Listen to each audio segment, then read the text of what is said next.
Me Dr. Jangir, and you are watching me on my YouTube channel, that is Dr. Jangir Khan. Well, today we are going to discuss another very important chest X-ray. So in this chest X-ray, what do you see? So you can see abnormality over here. So there is opacification of right mid to lower zone, but you can see in between lung parenchyma. If you focus on that, you can see lung parenchyma in between. And the most striking feature is you cannot draw the diaphragm up to the midline. Now that is the point. If there is a problem with the diaphragm, you cannot draw the diaphragm, and you see opacification like this. And if you focus on this, there is a tubular structure.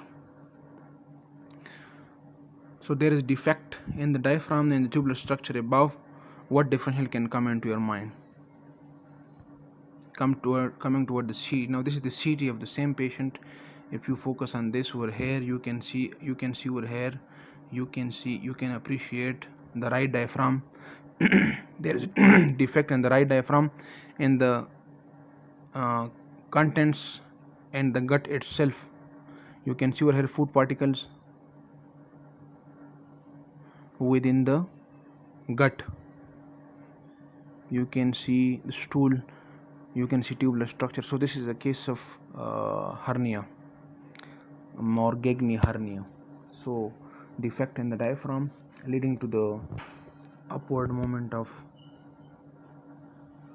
the gut. So this was initial X-ray. It looks like there is an air fluid level as well, so it can be confused with the right side hydropneumothorax. But if you focus on this area, you can see the angle. So before passing the chest tube directly, you must confirm first with the help of ultrasound or CT scan.